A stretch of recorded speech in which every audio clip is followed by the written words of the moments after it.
नमस्कार दोस्तों, मोहित study I Q centre में आपका स्वागत है। आज हम हिंदी पैसेज नंबर जो है 9 मतलब 9वां नंबर का जो है पैसेज देख रहे हैं। इससे पहले 8 जो है पैसेज में हिंदी के अपलोड कर चुका हूं, गद्यांश और पद्यांश।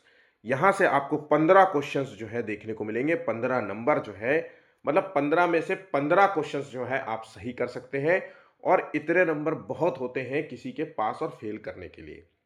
इसलिए ऐसी चीज़ों पे ज़रूर फोकस करिए जो बिल्कुल फ्री के नंबर हो।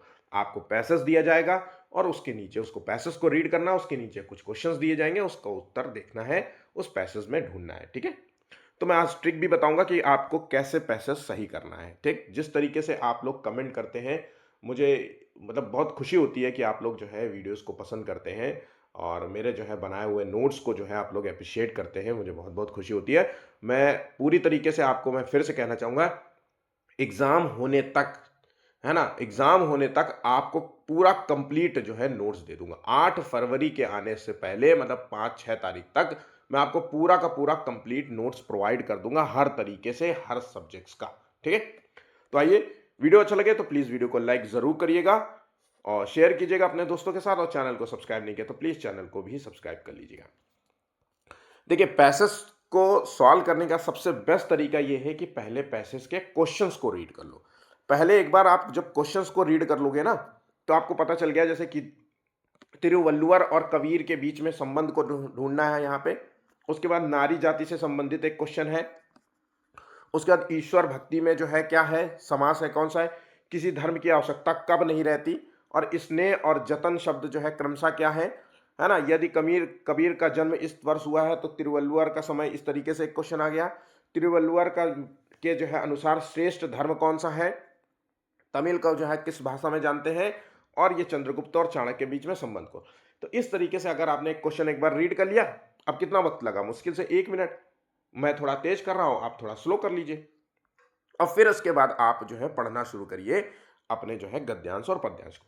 तो आइए रीड करते हैं। गद्यांश से क्या होता है कि आपको 9 क्वेश्चंस देखने को मिलेंगे और पद्यांश से 6 क्वेश्चंस देखने को मिलेंगे। टोटल जो है 15 क्वेश्चंस आपको गद्यांश और पद्यांश से देखने को मिलता है। ठीक है? अब देखिए, उत्तर भारत के संत कवि कबीर हुए और दक्षिण भारत के संत कवि तिरुवल्लुवर हुए के समय जो है लगभग 2000 वर्ष का अंतराल है। इस तरीके से लाइन खींचते हुए चलना। किसी जगह लाइन खींच देना तो किसी जगह गोला मार देना, है ना? इससे क्या होगा कि आपको क्वेश्चंस पे सीधा सीधा उसी चीज पे नजर पड़ेगी। कहीं गोले पे पड़ेगी तो कहीं लाइन पे पड़ेगी तो कहीं डॉट डॉट पे पड़ेगी। इस तरीके से ले खींचते हैं। किंतु इन दोनों महाकवियों के जीवन में अद्भुत जो है समानता देखने को पाई जाती है। दोनों के माता पिता ने जन्म देकर के इन्हें त्याग दिया था और दोनों के माता पिता जो लालन पालन हुआ था वो निसंतान दंपतियों ने बड़े स्नेह से और जतन से किया था। ठीक है? व्यवसाय से दोनों जुलाहे थे और दोनों के सात्विक जो है गृहस्थ जीवन की साधना की। अब यहाँ पे ये पॉइंट देखिए, नोट करना है कि सात्विक जो है दोनों ने जो है मतलब गृहस्थ जीवन का पालन किया था। ठीक है? अब यहाँ पे अगला पॉइंट है, त्रिवल्लुवर का प्रामाणिक जीवन जो है वृत्तांत प्राप्त, जो प्रारंभिक जो है जो है जीवन के बारे में है वो उस तरीके से प्राप्त नहीं है। प्राय उन्हें चेन्नई के निकट मईलापुर जो है गांव का जुलाहा माना जाता है। किंतु कुछ लोगों के अनुसार वे राजा एल्लाल के शासन में एक बड़े पदाधिकारी थे। तो इनका संबंध एल्लाल के शासन से भी था। उन्हें वैसा ही सम्मान प्राप्त था जैसे चंद्रगुप्त के शासनकाल में चाणक्य को जो है सम्मान दिया गया था। तो ये 2 पॉइंट जो है आपको क्वेश्चन में दिया गया था। उनके बारे में अनेक दंत कथाएं प्रचलित है। जैसा कहा जाता है कि एक सन्यासी नारी जाति से घृणा करता था। उनका विश्वास था कि स्त्रियां बुराई की जड़ होती हैं और उनके साथ ईश्वर भक्ति नहीं हो सकती। तो तिरुवल्लुवर ने जो है बड़े आदर से अपने घर बुलाया और 2 दिन अपने परिवार के साथ रह करके सन्यासी के विचार ही बदल दिए, क्योंकि वो गृहस्थ जीवन में रहते थे तिरुवल्लुवर। तो अब उसको नारी से जो है घृणा थी कि नारी के साथ रहते हुए जो है सन्यासी वाला जीवन नहीं जी सकते। तो इसलिए इन्होंने घर बुलाया और अपना जो है रहन सहन, अपना तौर तरीका बताया कि किस तरीके से आप जो है रह सकते हैं गृहस्थ में भी रहते हुए। आप जो है ध्यान, योग और जो भी आप भक्ति भाव करना चाहते हैं वो कर सकते हैं। उन्होंने कहा यदि तिरुवल्लुवर और उनकी पत्नी जैसी जोड़ी हो तो गृहस्थ जीवन ही श्रेष्ठ है। अब आ जाता है कबीर के बारे में। कबीर के दोहों की भांति तिरुवल्लुवर ने भी जो है छोटे छंद में कविता रची है जिसे कुरल कहा जाता है। तो ध्यान रखिएगा, याद रखिएगा, जो है इनके जो छोटी कविताएं हैं उसको कुरल कहा जाता है। कुरलों का संग्रह तिरु तिरुक्क कुरल उनका एकमात्र ग्रंथ है। और तिरुकुरल को तमिल भाषा में वेद माना जाता है। तो तमिल भाषा का वेद कौन सा है? तिरुक्क कुरल कहा जाता है। ठीक है, इसका प्रत्येक कुरल एक सूक्ति है और ये सूक्तियां सभी धर्मों का सार है। संपूर्ण मानव जाति को शुभ के लिए प्रेरित करना ही इसका उद्देश्य प्रतीत होता है। जैसे धर्म के बारे में 2 कुरलों का आशय है, तो भद्र पुरुषों, पवित्र मानव होना ही धर्म है और स्वच्छ मन वाले बनो और देखो तुम उन्नति के शिखर पर कहां से कहां पहुंच जाते हो। झूठ ना बोलने वालों के गुण को ग्रहण करो, जो किसी अन्य धर्म की आवश्यकता ही नहीं रहेगी। तो मतलब झूठ मत बोलो, है ना, मन साफ रखो अपना, है ना, पवित्र मानव बनो, यही आपका जो है पवित्र धर्म है, इस तरीके से। ठीक है, अब आ जाते हैं क्वेश्चंस को रीड करते हैं। तो तिरुवल्लुवर और कबीर में जो है समानता के बिंदु क्या है? तो इनके जो है माता पिता ने त्याग दे दिया था, बिल्कुल सही है। एक से जो है छंद में कविता करना होता है, एक ही छंद में। जुलाहे का व्यवसाय किया था और नारी से घृणा करना ही सभी विकल्पों को चुना। तो यहाँ पे देखो आंसर, यहाँ पे नारी से तो नहीं, क्योंकि इन लोगों ने गृहस्थ जीवन जीना। तो आंसर हो गया यहाँ पे ए, बी और सी। ठीक है, नेक्स्ट क्वेश्चन देखते हैं। नारी जाति से घृणा करने वाले सन्यासी के विचार जो है तिरुवल्लुवर ने कैसे बदले थे? तो उपदेश देकर के बदले थे, कि उसका स्वागत सत्कार करके बदले थे, या अपनी जो है रचनाएं सुना करके बदले थे, या अपनी गृहस्थी को साक्षी बना करके? तो बी आंसर है यहाँ पे डी। इन्होंने क्या किया कि भाई अपने घर लेके गए, स्वागत सत्कार किया, बढ़िया से खिलाया पिलाया, और ये भी बताया कि देखो कैसे जो है आप गृहस्थ जीवन में रहते हुए भी साधु का जो है बढ़िया से जो है रोल अदा कर सकते हैं। ठीक है, ईश्वर भक्ति का जो है शब्द का विग्रह और समास होगा। तो ईश्वर भक्ति में जो है कौन सा समास होगा? तो देखिए ईश्वर भक्ति मतलब ईश्वर की भक्ति, तत्पुरुष समास। आंसर हो गया यहाँ पे, आंसर देखिए, हाँ सी आंसर है। ठीक है, नेक्स्ट क्वेश्चन है, किसी धर्म की आवश्यकता कब नहीं रह जाती? जब आप नास्तिक हो जाते हैं, या ईश्वर की शरण मांगने लगते हैं, या धर्म पर विश्वास न होने पर, या झूठ को त्याग देते हैं। तो जब आप झूठ को त्याग देते हैं, लास्ट में लाइन यही दी गई है, जब आप झूठ को त्याग देते हैं, पवित्र मानव बन जाते हैं, है ना, और साफ जो है सुथरे रहते हैं, मन आपका साफ रहता है, तब आपको किसी भी धर्म की आवश्यकता नहीं रह जाती है। स्नेह और जतन शब्द क्रमशः है। तो स्नेह और जतन शब्द, तो देखिए जतन है, ये तो सीधा सीधा दिख रहा है, ये तद्भव शब्द है, और या तो ये तद्भव आगत होगा, तो यहाँ पे आंसर है स्नेह जो है, जो आधे शब्द होते हैं ना, है ना, उसको तत्सम शब्द मान के चलिएगा। तो आंसर हो गया ऑप्शन ए। अब अगला क्वेश्चन है, यदि कबीर का समय 15वीं, अब देखिए 15वीं जो है शताब्दी ईसवी हो, तो तिरुवल्लुवर का समय क्या होगा? तो वहां पे बताया था कि इन दोनों के बीच में 2000 सालों का अंतर है। तो इसी में 2000 अगर घटा दोगे तो आंसर निकल के आएगा ऑप्शन डी। ठीक है, यही तो होगा। नेक्स्ट क्वेश्चन है, तिरुवल्लुवर के अनुसार श्रेष्ठ धर्म क्या है? तो श्रेष्ठ धर्म है ईश्वर की आस्था करना, या किसी अन्य धर्म की आवश्यकता ना रहना। तो आंसर हो गया ऑप्शन ए। इनके अनुसार मानव ही सबसे बड़ा धर्म है। बढ़िया से अच्छे से मतलब अपना मन साफ रखिए, है ना, और झूठ मत बोलिए, यही जो है फिर आपको किसी चीज की जरूरत नहीं पड़ेगी। ठीक है, तमिल जो है किस देश प्रदेश की भाषा है? तो यहाँ तमिल जो है तमिलनाडु की भाषा है, या फिर इसका पूछ लेते ग्रंथ क्या है ना। तो इस तरीके से आपसे क्वेश्चन पूछा जा सकता है। जो संबंध चंद्रगुप्त का चाणक्य से था, वही संबंध किससे होगा? देखिए इसका सही आंसर देखने का समझने का प्रयास करिए एक बार। तो बहुत लोग जो है इसका डी आंसर लगा रहे होंगे, बल्कि नहीं है, डी नहीं होगा, इसका आंसर होगा बी। जिस तरीके से चंद्रगुप्त का चाणक्य से था, वही संबंध जो है तिरुवल्लुवर का इल्लाल से था, है ना, क्योंकि तिरुवल्लुवर जो है इल्लाल में ही जो है राजा इल्लाल के यहाँ जो है एक उच्च पदाधिकारी थे।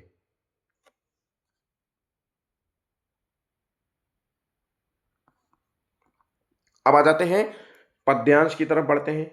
तो सेम चीज आपको वही करना है, पद्यांश के बारे में भी आपको क्वेश्चंस पहले रीड करिए। 6 क्वेश्चन है, मतलब आपको बहुत ज्यादा समय नहीं लगेगा।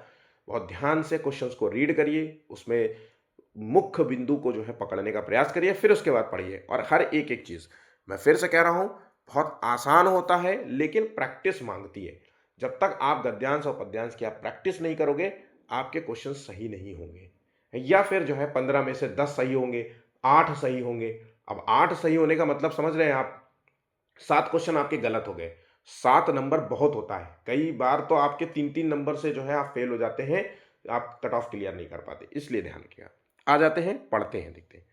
देखिए, दिवस दिवसावसान का समय, मेघमय आसमान से उतर रही वह संध्या सुंदरी परी, सी धीरे धीरे धीरे, है ना। तो इस जो है पूरी जो है लाइन का अंतर, मुख्य जो है अंतर समझने का प्रयास करते हैं। दिवसावसान का समय मतलब दिन के जो समाप्त हो जाने का जो समय होता है, उसको क्या कहते हैं? उसको हम कहते हैं संध्या। संध्या काल कहते हैं ना, ठीक है। मेघमय आसमान से उतर रही है, मतलब मेघमय आसमान मतलब बादल वाला आसमान होगा। तो संध्या जो शाम है, वो ऐसा मौसम होगा जिसे बादलों वाला मौसम होगा, और बादलों वाले मौसम से जो है संध्या का आगमन हो रहा है। बात यहां पे समझ गए? दिन की समाप्ति का आगमन हो रहा है। वह संध्या सुंदर परी सी लग रही है। तो वो संध्या जो है सुंदर सी दिख रही है, परी की जैसी, है ना। धीरे धीरे धीरे मतलब बहुत ही शांत, मृदुल और कोमल जो है संध्या का आगमन होती है। ये पूरी की पूरी लाइन जो है टिकी हुई है संध्या के आगमन से, संध्या काल का संकेत दे रही है कि उसका कैसे आगमन हो रहा है, कहाँ से निकल रही है, बादलों के बीच से आती हुई सुंदर सी दिख रही है, परी के जैसी दिख रही है, और धीरे धीरे मतलब शांत जो है, बिल्कुल शाम का समय भी कितना शांत होता है, कितना कोमल लगता है, मृदुल लगता है ना। इसी चीज को यहाँ पे बताया गया है। अगला देख लेते हैं। तिमिरांचल, तिमिरांचल में चंचलता का नहीं कहीं आभास, और मधुर मधुर है दोनों उसके आधार, ठीक है। अब इस लाइन को देख लेते हैं। तो तिमिरांचल का मतलब होता है अंधेरा। तो तिमिरांचल में चंचलता का नहीं कहीं आभास, मतलब अंधेरे में कोई भी हलचल नहीं देखने को मिल रही है, मतलब बिल्कुल माहौल शांत है, ठीक है। मधुर मधुर है दोनों उसके अधुर अधर। अब मधुर मधुर है दोनों मतलब संध्या के जो वातावरण जो है वो दोनों ही मधुर है, मनोहरकारी है ना। किंतु जरा गंभीर नहीं है, उसके हास विलास हंसता है। तो संध्या में चंचल हंसी नहीं है, बल्कि गंभीर सौंदर्य देखने को मिलता है। तो केवल तारा एक गुथा हुआ उन घुंघराले काले काले बालों से, हृदय राज की रानी का वह करता है अभिषेक। तो केवल तारा एक गुथा हुआ, तो केवल तारा एक गुथा हुआ जो है उन घुंघराले काले काले बालों से। तो मतलब जो है तारा जो है अंधेरा होता है ना, तो आभूषण की तरह दिख रहा है, बस यही कहना है। हृदय राज की रानी का वो करता है अभिषेक। हृदय राज की रानी मतलब वही तारा संध्या के सौंदर्य को और जो है अलंकृत कर रहा है, ठीक है। अब ये दिया गया था, थोड़ा सा कठिन था, लेकिन एग्जाम में पूछा जाने वाला जो है पद्यांश हो सकता है, ठीक है। अब देखिए क्वेश्चन, देखिए दिवसावसान का संधि विच्छेद क्या है? तो दिवसावसान का होगा दिवस प्लस अवसान। तो दिवस प्लस अवसान होगा, आंसर हो गया ऑप्शन ए। अगर हम इसकी संधि की बात करें तो इसमें दीर्घ संधि देखने को मिलती है, क्योंकि ये आ प्लस आ से मिलकर के बना है बड़ा आ, इसी तरीके से दिवसावसान, ठीक है। अब आ जाते हैं अगले। पद्यांश में किसका चित्रण हुआ है? तो पद्यांश में जो है प्रकृति का चित्रण हुआ है, इनमें से किसी चीज का चित्रण आपको देखने को मिलता है नहीं है। प्रकृति का चित्रण हुआ है, और मानवीकरण जो है आपको देखने को मिला है। अलंकार का अगर प्रयोग पूछा जाए क्वेश्चन में तो मानवी, क्योंकि हर चीज को इन्होंने जो है बताया है कि संध्या के बारे में, किसी हर निर्जीव वस्तु को जो है सजीव मान करके चले कि संध्या परी की जैसी दिख रही है, वो हंसती है ना, सुनहरे काले काले बाल हैं उसके, इस तरीके से उसको बताया गया है, ठीक है। हृदय राज की रानी किसके लिए प्रयुक्त हुआ है? तो हृदय राज की रानी जो है संध्या के लिए प्रयुक्त हुआ है। अगर क्वेश्चन का बस मूल अर्थ समझ गए ना, संध्या शब्द मैंने कहा था ना, तो बस वहां से आप चीजों को कर लेंगे। संध्या सुंदरी किस तरह के आकाश से उतर रही है? अब आकाश से उतरने की बात कही थी, जो बादल से भरे हुए आकाश से उतर रही है। तो आंसर हो गया यहाँ पे बी, यहाँ पे सही आंसर होगा। ठीक है। किसके हंसने की बात की गई थी?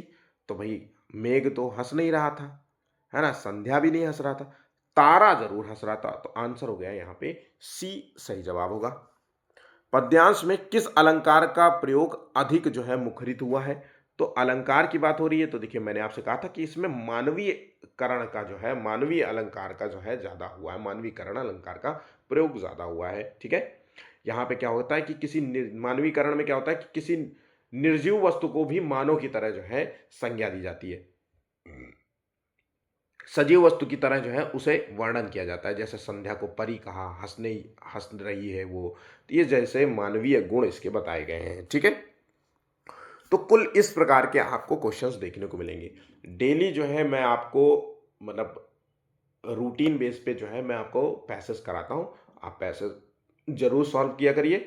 बहुत इंपॉर्टेंट है, 15 क्वेश्चन है और इनको बिल्कुल भी मिस मत करना, और गलत करने की तो बिल्कुल भी मत सोचना। ठीक है। वीडियो अच्छा लगा तो प्लीज़ जो है लाइक करिएगा। मेहनत का जो है यह है कि आप जो है, जो मेहनत मैं करता हूँ वो मुझे अप्रिशिएट मिलता है आप लोगों के द्वारा। आप लोग जो मुझे कमेंट करते हैं या लाइक करते हैं, आप कमेंट करते हैं कि सर वीडियो अच्छा लगा, तो मुझे बहुत अच्छा लगता है और मैं और मेहनत करके आपको और भी बेहतर तरीके से आपको वीडियोस प्रोवाइड करने का प्रयास करता हूँ। वीडियो को शेयर कर दीजिएगा और चैनल को सब्सक्राइब नहीं किया तो प्लीज़ चैनल को भी सब्सक्राइब कर लीजिएगा। मेरा नाम मोहित चक्रवैश है और आज का वीडियो यहाँ पे समाप्त होता है। धन्यवाद।